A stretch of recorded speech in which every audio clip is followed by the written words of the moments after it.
ကိုကျွန်တော်ပေါင်ပါပါကျွန်တော်ရဲ့ power station အတွက်ကျွန်တော်မီးနဲ့အစားလောက်ဝဲတာကျွန်တော်မသိကျွန်တော်ဒီစား solar နဲ့မီးနဲ့စီလား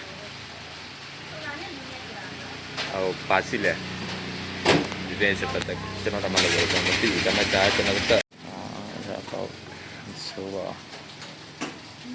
solar ကြပါဒီကောင်မလောက်လဲသိနေခုနကကဲတော့เนี่ยတော့နော်เนี่ยเขาไปอยู่ที่ไหนมาเนาะเป็นโตโอ้นะ it's off so ไอ้ก่อนเราเว้ยแต่ตีเนี่ยคุณธรรมကျွန်တော်လူချင်တာမရကျွန်တော်စာအဲ့ဒီအပေါက်ရှိတယ်နော်ဒီအပေါက်ကမရတော့ကျွန်တော်တစ်ချက်သက်ပြကြည့်မယ်ဘယ်လိုလောက်မှမသိဘူးအဲ့ကျွန်တော်စာ power station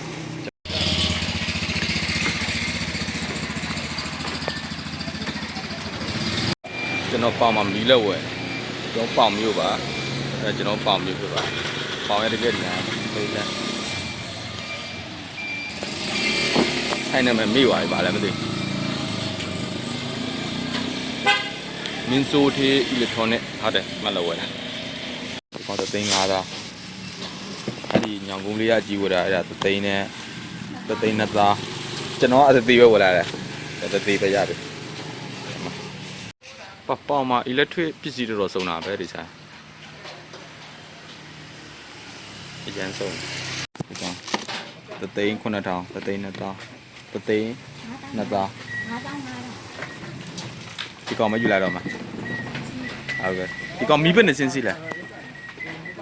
တစ်စင်းပဲရမယ်ဒီကကြမဲ့အနှင်းအခလောက်ဘလော့ကနဲ့တွေ့နေတာဒုက္ခရအောင်လားโอเคဒီကောင်က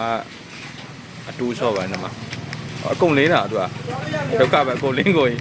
တနန်โอเคကပ်ပြီ